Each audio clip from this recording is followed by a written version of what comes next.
प्रश्न 11 भारत में अंतर्राष्ट्रीय प्रवास के मूल कारणों का विवरण दीजिए। उत्तर 15 जनवरी 2021 को UNDESA department of economics and social affairs के जनसंख्या प्रभाव द्वारा अंतर्राष्ट्रीय प्रवासन 2020 रिपोर्ट प्रकाशित की गई, जिसमें 2020 में 51 मिलियन अंतर्राष्ट्रीय प्रवासियों के आने के साथ अमेरिका प्रवासियों का सबसे बड़ा गंतव्य बना हुआ है। उपरोक्त तथ्य से स्पष्ट है कि प्रत्येक वर्ष बड़ी मात्रा में अंतर्राष्ट्रीय प्रवास देखे जाते हैं, जिनका मूल कारण निम्न है। आकर्षण का कारण: पहला, अपेक्षाकृत रोजगार के अधिक अवसर। दूसरा, अधिक वेतन आय वृद्धि के अवसर। तीसरा, स्वास्थ्य, आवास तथा तकनीकी प्रशिक्षण की उच्चतम सुविधाएं। चौथा, उन्नत जीवन स्तर। चौथा, उच्च शिक्षा व आधुनिक शिक्षा के अधिक अवसर। छठवां, धार्मिक व राजनीतिक अलगाव का न होना। अपेक्षाकृत राजनीतिक स्थिरता का होना। सातवां, वैज्ञानिक व आधुनिक संस्कृति परंपराओं का होना। आठवां, अपेक्षाकृत अधिक सुरक्षा व न्याय का होना। नौवां, अपेक्षाकृत अधिक उत्तम रोजगार के अवसर का होना। 10वां, वैवाहिक मुद्दे पुरुष व महिलाओं में देखा जाना।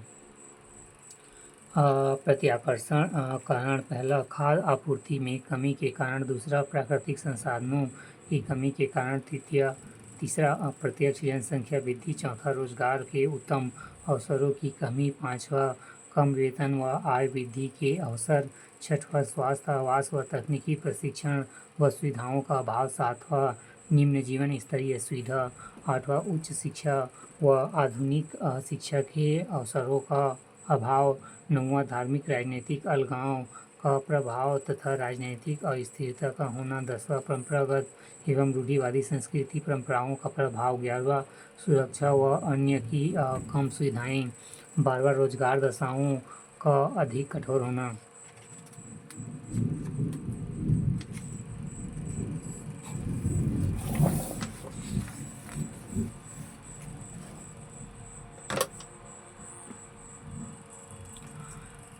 खंड 4 उत्तर के शब्द सीमा 125 अंक 10। प्रश्न 12 प्रायद्वीपीय पठारी प्रदेश की संरचना का वर्णन कीजिए। उत्तर भारत के प्रायद्वीप पठार को गोंडवाना के नाम से जाना जाता है। इस प्राकृतिक प्रदेश में पर्वत के अलावा पठारों की बहुलता एवं मुख्य उच्चताप लक्षणों के आधार पर निम्नलिखित पठार स्थित है। पहला, दक्कन का पठार। दक्कन का पठार मध्य प्रदेश, महाराष्ट्र, कर्नाटक, तमिलनाडु, तेलंगाना तक विस्तारित है, जिसका निर्माण लावा द्वारा हुआ है, जिसमें काली मिट्टी की प्रधानता है। यहाँ गोदावरी व उसकी नदियाँ विद्यमान हैं। इसमें मुख्यतः लोहा, मैंगनीज, सोना आदि खनिज पाए जाते हैं। दूसरा, मालवा का पठार। मालवा के पठार का विस्तार पश्चिम मध्य प्रदेश में है। इसका निर्माण लावा से हुआ है। यहाँ रावड़ी व विंध्य पर्वतमाला में स्थित है। यहाँ मुख्यतः बेतवा, काली, सिंध एवं चंबल व माही नदियाँ बहती है। यहाँ मुख्यतः सोयाबीन, कपास, अफीम आदि का उत्पादन होता है। तीसरा, बुंदेलखंड का पठार। इसका विस्तार ग्वालियर के पठार तथा विंध्याचल श्रेणी में मध्य है, जिसका निर्माण प्राचीनतम बुंदेलखंड नीस से हुआ है। यहाँ मुख्यतः चंबल, यमुना जैसी प्रमुख नदियाँ बहती है। चौथा, बघेलखंड का पठार।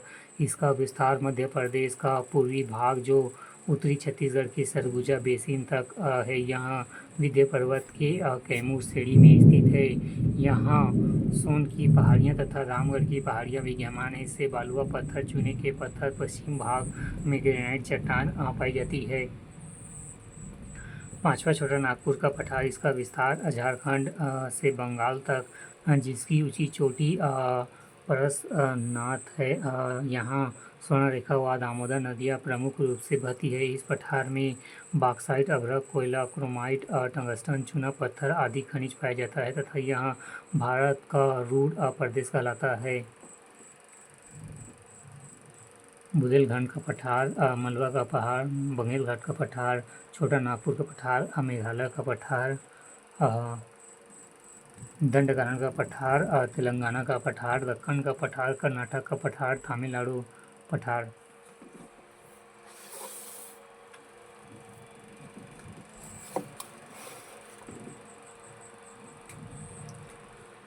छठवां तेलंगाना का पठार। इसका विस्तार तेलंगाना व आंध्र प्रदेश तक है, जहाँ पठारी भाग प्राय द्वीप के पूर्वी भाग में स्थित है। यहाँ कृष्णा, गोदावरी तथा वर्धा नदियों आदि बहती हैं। सातवां दंडकारण्य का पठार। इसका विस्तार छत्तीसगढ़, उड़ीसा, आंध्र प्रदेश एवं तेलंगाना तक, जो धारवाड़ शैल से निर्मित है। यह मुख्यतः लौह स्कर्टीन, कोंडरम आदि खनिज विद्यमान हैं।